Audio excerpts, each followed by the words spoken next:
Steve Greenfield. Many of the people in this room do know me, and I'm glad to be here today. Thank you, Lord. Thank you to the Chamber for allowing this open forum. I was born and grew up in New York City. I became an Eagle Scout and a paperboy in Howard Beach, Queens when I was 14. I attended Columbia College where I majored in economics. I live and work as an independent contractor, performing music throughout the district for over 17 years. I've been a volunteer firefighter for nearly 15, in New Paltz on mutual aid throughout Ulster County. I've been on the executive board for 10 of those years, as well as our company delegate to the Ulster County Firemen's Association, the Advocacy Wing. This is where I've been able to keep people's taxes down. I've been elected twice to the New Paltz School Board, where we consistently put out the best results at only the median cost per pupil, and where I chaired the policy, facilities, and legislative action committees, drafted and negotiated passage of many pieces of effective legislation. I still serve the board in an appointed position on the Legislative Action Committee, where we design our legislative advocacy for public education. I won't pretend that this is where I got to keep people's taxes down, but it sure wasn't for lack of trying. Some of what I'm talking about is on that letter I distributed. It's on everyone's tables, and I hope you take a look at it. It's pretty important stuff. But the real problem, of course, is in the legislative bodies in Albany and Washington, who inhibit creative problem solving at the local level and mandate considerable cost drivers unrelated to instruction. It sure was an education in why property taxes are what they are and what needs to be done about them. And with that as the largest tax bite most of us face, I think it puts me in good stead to know what they're proposing in Congress. I'm running on the Green Party line, which seems to scare a lot of people, mostly because the media does not allow much to be known about us. This being a 2-minute opening, I'll fill you in on that in my closing remarks, but I'll just tease you with this. We'll save you a lot of money, provide local business with a level playing field with the mega corporations, enhance local autonomy, and shrink the federal government. That's our program. That's my personal record to date at many levels in public service. And thank you, and I look forward to your questions. A topic that many of us have on our minds, and it is if you were, Mr. Fassa will answer this first, if you were elected or re-elected, how would you make sure health care costs are affordable? Mr. Fassa. And how long is this?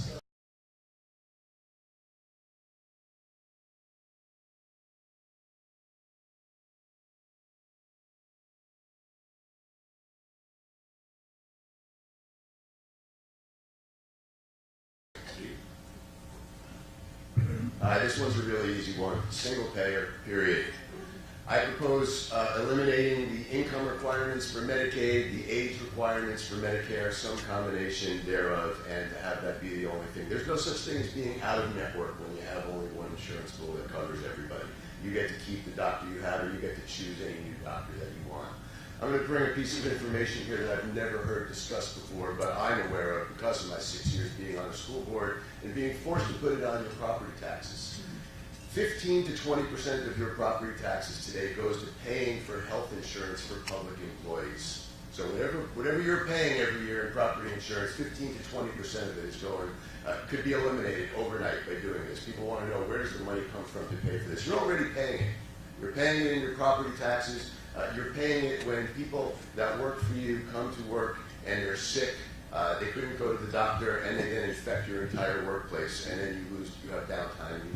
We can't afford to have this anymore. Every country, every industrialized country in the world does not include the cost of health care for the people of their country in the cost of their products. There is no way that people who are manufacturing and distributing products in this country can be competitive in a world economy when we have 20% of our gross domestic product being eaten up by healthcare every year. The rest of the industrialized world gets better results than we do for 50% to even as low as 33% of what we pay for here in the United States. This is not a big bridge to cross between Medicare, Medicaid, and Veterans Association and military TRICARE. More than 50% of the United States is already on single payer, and the other 50%, 100% of them have their insurance because of tax credits that make it possible for them to afford it, including you as employers when you offer it to them.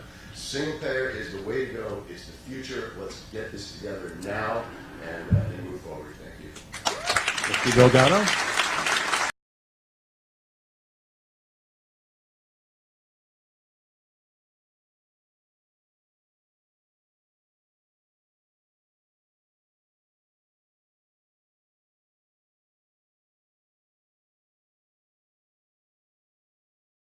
answer first, followed by Mr. Delgado, Ms. Neal, and then Mr. Faso. Our company's biggest obstacle to success is too much regulation from the local, state, and federal level. What will you do in Congress to help, not hinder, small businesses like mine succeed? And Mr. Greenfield is first.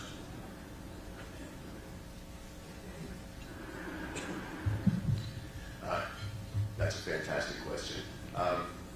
You know, as a Green Party member, it's traditional for people to associate what we do with pushing for even more regulation on top of what you're already experiencing. But the difficulty that businesses have with regulation is not so much the goals of that regulation, but the way that they're implemented.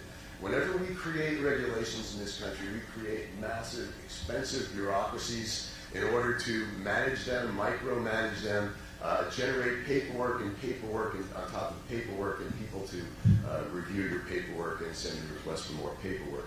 So many of the goals of regulation are very important, right? I mean, much of the business in this district is about outdoor recreation and agriculture. And so if it weren't for regulation of chemicals being dumped into the Hudson River, we wouldn't have much of the business that Hudson River Recreation generates today. So what we believe in the Green Party is decentralization. It's one of our 10 key values. We want to make whatever it is that has to be done to protect the environment and to protect worker health and to protect the air that you breathe while conducting your business to be clear. But we don't want that to be an excessive burden on how it's going to cost you. And so we propose decentralization. We want things to be managed at the local level by local jurisdictions that know you, that you can visit and respond to and get your problems addressed. And so that the focus becomes more on achieving the goals of that regulation than building vast, expensive, and cumbersome federal bureaucracies to basically maintain them indefinitely, regardless of how they're working out. So thank you. That's how we approach it. Mr. Delgado?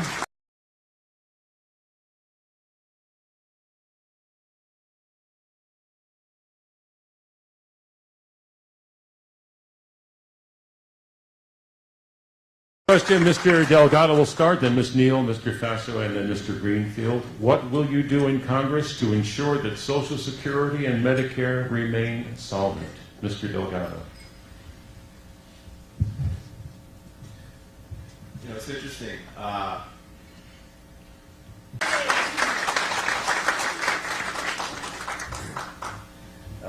This question might be one of the reasons that you need somebody who's trained in economics rather than a corporate lawyer going into Washington and take at least one of those 435 seats. This is actually not hard. Yes, Social Security is supposed to be an earned benefit. And yes, acknowledging what Mr. Delgado just said, we all know that wages and salaries have not changed relative to inflation in 40 years now, while GDP over that time, real GDP, has tripled. So the idea that it's an earned benefit has been undermined by the way we have failed to distribute increasing productivity to all working people equally as that time has been going by. So something needs to be done about that. We also need to end the practice that's been going on for about 30 years now of pretending that the federal budget is not what it is by borrowing money from the Social Security fund and applying it to the general fund. Because that's a sleight of hand, and that's been one of the biggest things undermining the present and future of Social Security. So we're going to stop that right away. About shoring up Medicare and making sure that will continue to be available, that's simple also, and I already mentioned that. The way to save Medicare is to make it available to everybody instead of just to the elderly.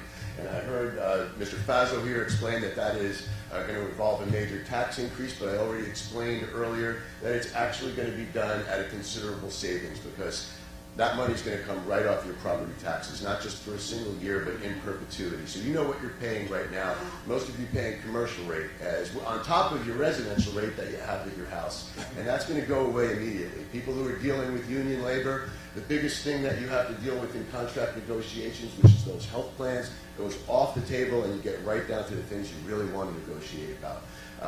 This is really a simple matter. Like I said, let's get one seat open in Congress for someone whose background is in economics and not a corporate lawyer.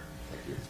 All right, thank you, Mr. Greenfield. I am concerned about the future for my children and my grandchildren. How do we lower, reduce, eliminate our national debt? Mr. Faso.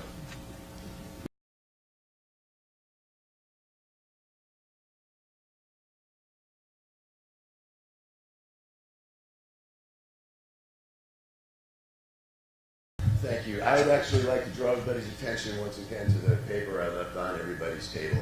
Yes, obviously what we need is growth, but the only way we can have growth is if people have spending money after they've paid for their rent and their food. And so right now, although wages appear to be increasing, that is only nominal wages. Real wages relative to inflation have actually been falling in recent times, which is the exact opposite direction we want to go. That means that people are working, they're working longer hours, they have less time to have a consumption budget, and they have less of a consumption budget. So if you're not a landlord or the owner of a supermarket, this economy is currently working against you. Okay, the growth is dependent on whether people actually have a consumption budget. The only uncertainty that really matters when you're in business is whether or not you're going to have any customers. This is something I face every time I go out to work as a musician and see fewer and fewer people coming out every night. I am dependent on people feeling like they have available time and discretionary income above what they need for their necessities. So we need to do something about wages. Today's minimum wage would have to be $25 an hour to have the purchasing power that it had in 1978. And obviously that's not realistic. So we need some big changes in how we set tax policy. Mr. Delgado? And I remember when Republicans cared about a balanced budget and fiscal responsibility. You know, in 2010, deficit was about $1.5 trillion.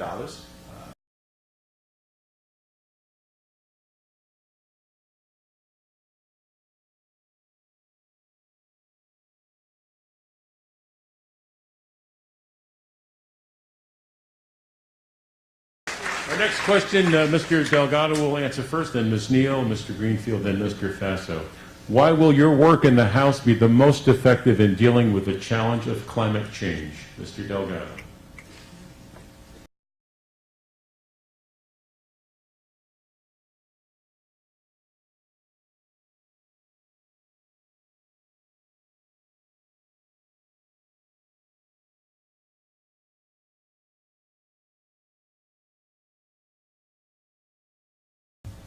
This is probably the single biggest area where, party affiliation matters. We've got one party that believes that climate change is either not real or not much of a big deal. And we've got another party who seems to be acknowledging that it's a big deal, but wants to have a very open and incremental timetable about how we take care of it. I first proposed what I called back then in 2002 a conversion to a post-fossil fuel economy back when I ran for Congress in 2002. If we had started on that project now, that was a really long time ago, we would be up to phase 2. Mr. Delgado has declined to endorse Tulsi Gabbard's OFF Act, which sets a timetable forward to 2035 in which to convert our power generation to all renewable sources. I can't imagine how anybody thinks that 2035 for that one segment of the project is too aggressive a timetable. I'm a firefighter. I was just out there dealing with floods last week. I'm going to be out there dealing with floods next week. I'm the guy that's up there at Sam's Point in Cragsmore fighting these wildfires. You all know the devastation that we're facing, and you also know the unbelievable amount of jobs that could be created by putting an aggressive timetable on this, what I call the Green New Deal. I encourage you to get on my website and look at that. It's the equivalent of the Tennessee Valley Authority project that takes our infrastructure and the delivery of our energy systems and invest in putting it all on an aggressive timetable for conversion to renewable energy immediately. This is not a crisis that is slowly creeping up on us. This is a crisis that we already let go by. It's not even here today. We already let it go by. I'm out there putting my life on the line on a regular basis trying to mitigate it for all of you. But we've got to go out there right now and decide that this is the equivalent of a national emergency, and that's how we're going to treat it. And if you elect one Green Party member, that conversation is finally going to be on the floor of Congress. Thank you. Mr. Faso. And I'm going to read again a little bit because there's a couple of things that just can't afford to leave out. So about the Green Party, as promised, and why I choose to run on that line. Yes, we have an elevated focus on the environment compared to either of the majors, but that's a big plus in the 19th district, where so much of our economy is dependent upon outdoor recreation and agriculture. Yes, we care very deeply about peace and poverty, because neither of the major parties do, and that is intolerable in a culture that calls itself civilized. The United States is the richest nation in the history of the world, but according to our own CIA World Factbook, We are currently 56th from the top in infant mortality, not even in the top 25% of the world, and in which we are surpassed by several third world countries. The only reason we haven't fixed that is because the media and literally 100% of the candidates from both major parties never mention it. We do. But we also differ very much from both major parties in that we are a party of small government and decentralization. Our approach to problems at home and on the world stage is not to jack up taxes, borrowing, and federal bureaucracies, but to reduce all three by starting first with saving money being wasted on things harming our economy, environment, quality of life, government systems, and world standing, and then designing curative policies for what remains that are handled at the local level by people already in place who know what's happening on the ground and can be nimble and efficient in addressing it, and not by cumbersome, remote, and expensive federal institutions. If you put me in Congress, I'll make sure it turns out to be worth your while. If that doesn't happen in this one election cycle, you can be sure I'll still be here, as I always have, fighting your fires, managing fire administration, crafting education policy, taking 50-mile fundraising hikes in Mohawk, playing music in our town parks, car shows, fairs, and night spots, and generally supporting the affordability and quality of life in this district. Thank you very much for having me down here today. Ms. Neal.